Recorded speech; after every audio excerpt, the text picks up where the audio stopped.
Donnie and Dolly. The team is supported by ableauctions.ca. Closing your business? We can help.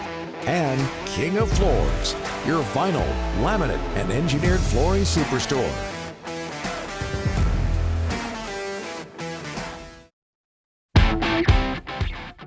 Presented by Able Auctions. If you have assets, inventory, equipment you need to sell, email sales at ableauctions.ca. And King of Floors, your vinyl, laminate, and engineered flooring superstore. Meanwhile, it is Thursday.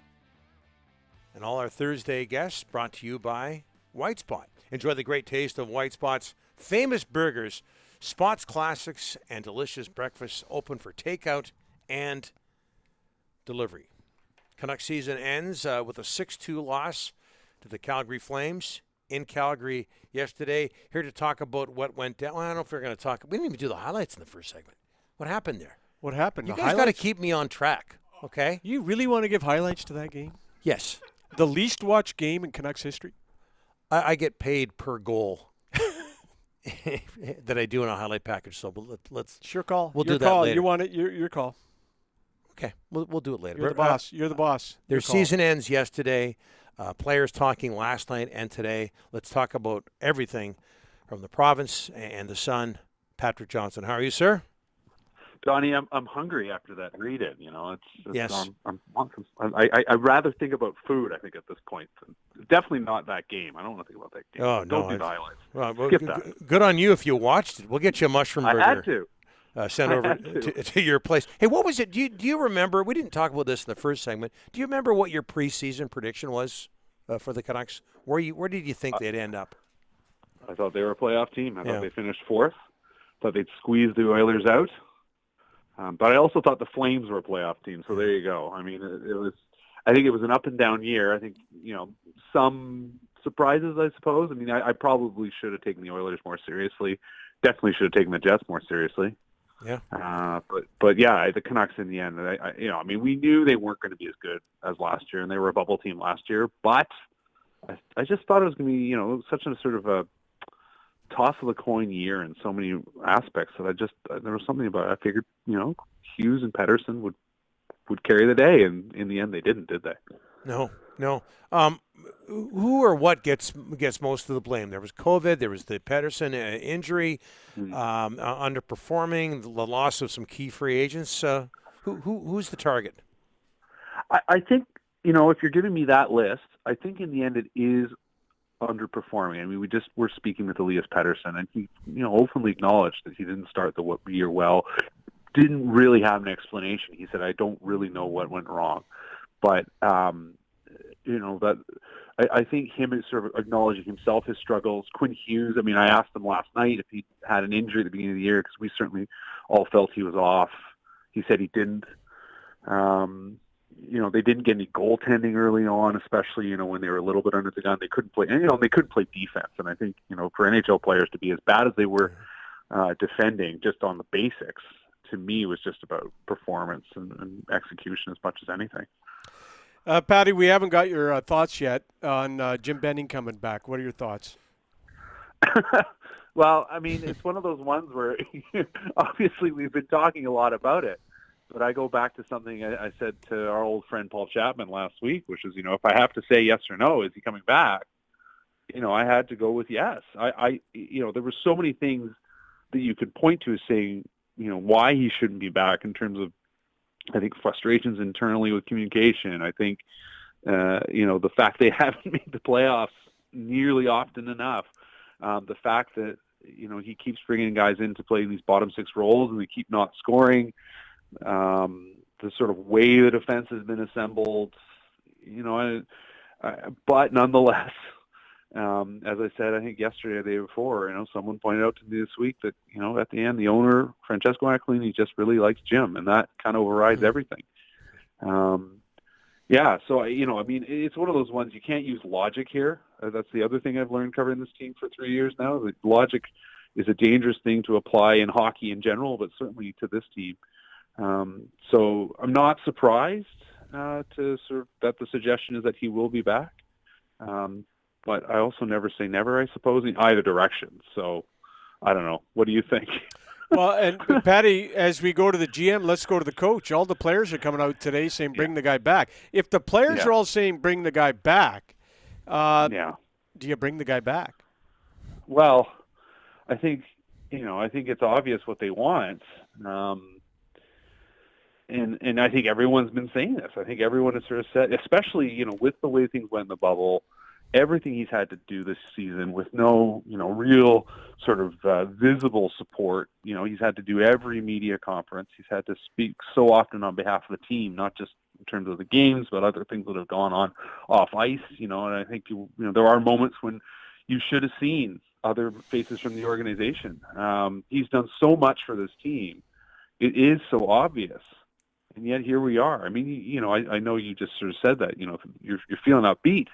We'll see. Things could change. Like I said, never say never.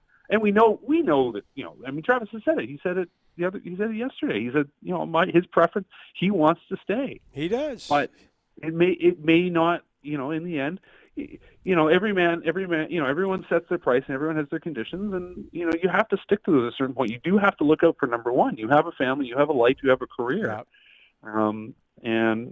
So you don't just sort of say yes or no, sir, and take what's offered to you. You have to stand up for yourself a little bit too here. And I appreciate I can understand why, he's I think been trying to take, from what we can gather, trying to take the position he's trying to take, which is that, he's not just going to take anything. He's not, being outrageous in his demands. He's not saying, I should be paid as much as, such and such a coach. Mm-hmm. I think everyone looks for a fair deal, and I think that's the whole story here. Patrick, you said earlier you questioned their defensive approach to the game. I'm putting words in your mouth here, but I'm paraphrasing. But their defense was an issue. Overall team defense. Let me play devil's advocate here. Does that not speak to coaching? Well, it's funny. I think about that a lot. It is sort of a point that's made. But, we've got Tyler Myers on the screen here. Tyler Myers, was someone that I wrote about before they signed him as a guy that, he does. We know he can move the puck. He's had offensive success in the past. But, everything we could see in Winnipeg and everyone I talked to in Winnipeg said, if you play him too much, it's a problem. He's just not a guy that you lean on to be a heavy minutes defensive shutdown guy. And they've had to play him as a heavy minutes defensive shutdown guy. And you can only do with what you have in front of you. And, I think, sure, could you have deployed things a little bit differently? Maybe. But, in the end, it's a case of a team that overall, I think has the wrong parts to put together. I think if you're playing Alex Edler as much as you can, and Alex Edler has been a great player for this team, and he's been a huge contributor to this team. But Alex Edler shouldn't be playing as much as he is. But it's sort of one of those ones. Well, who else are you going to play? Olli Juolevi, has I think had moments, but hasn't shown himself to be the next guy. They don't have an obvious guy. I mean, Jack Rathbone might be that guy. I don't, but at the end of the day, it is about how the roster gets built, and I think that's the bigger issue versus, whatever in-game decisions the coach makes. I mean, I've always gone with sort of the feeling the coach can do a lot more to help hurt his team than he can to help his team. Right. If you get too active and you think too hard, you can end up overcoaching, and I don't think anybody would suggest that Travis Green is ever guilty of overcoaching. I think he tries to put his players in the best positions possible, the most successful positions possible. You can quibble maybe with one or two things here or there. That's how it goes, right? Always. Right. But I think in the end, the argument, well, it's a system or something like that. It's not. It's in the end, it's about the players and their sort of the pressure they're under and how they handle those situations. Mm-hmm. And, they need a different sort of collection here. That there's some obviously good parts, but they need to assemble them differently. Patrick, what do you think the Aquilinis are thinking when it comes to getting the Sedins back in the organization? I think that's a great question. I was trying to think about this the other day, and I was asking someone else who has some thoughts, and they said essentially TBD. We'll see. It makes sense. I've written this. I mean, it makes sense. Of course, the Sedins would be interested, and there's I think examples of players in the past who haven't had a whole ton of success despite having illustrious playing careers, they haven't had a whole ton of success transitioning into coaching or management or what have you. Yeah. But these guys, we know them pretty well. These are smart guys. These are guys that I think think the game well. And I think back on something that Marcus Naslund told me last year ahead of Sedin night. He pointed out that when Marcus left, 2008, the Sedins were very good players, right? And they could have carried on as those very good players. But they did something that very few other players have done at that age, and they took it to another level. They understood how much more they had to give. And, that's such a rare thing, I think, for elite athletes. Elite athletes are able to come in and they stay at the top of the game. They stay at the top of the game, and often they aren't really that aware of sort of how it is that they're good, what they do works.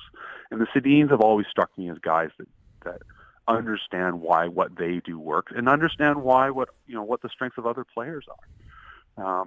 So I think they really have a good chance of being high quality managers in this league, and bringing them in to help them learn how it all works. I mean, they'll have instincts that will serve them well, but there's always things that the nuts and bolts of running an organization that you never anticipate, that you never thought about, all the little things that need to get done.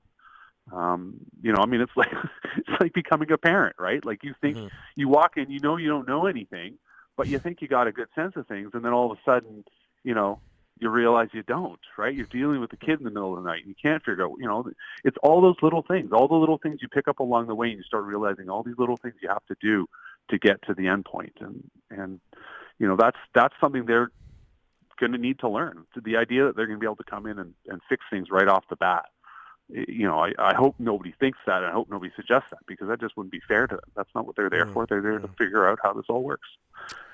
We could go on and on, Patrick. It's been, at the very least, an interesting season, and the off-season will be more interesting. Thanks so much for this. No. Never boring. That's something I tell Rick all the time. Yeah, you do. Hey, did you say illustrious? Illustrious. I probably did. Yeah, you did. It's illustrious. But anyways, I shouldn't be telling anyone. No kidding. Yeah. I shouldn't be knocking anyone. Yeah. But you did just fine, Patrick. Trust me. You said illustrious. It's illustrious. Now spell it, Rick. No, not a chance. Not a chance. Hey, not a chance. Let him go while he's on a high here. Thanks, Patty. Patrick. See you, boys. Appreciate it. Illustrious? He said illustrious. Yeah, I know he did. It's okay. Okay. I've never heard illustrious. I got the score wrong in the game 2 nights ago. There's a long list with you, man. Like, I would not be going down that road if I was you. That's the way you wrapped up an interview. I get screwed on Russian names. Thanks for joining us. I just screw up Russian names, not illustrious. Like, against? That threw you off. Is that a Russian name? No. Anyways.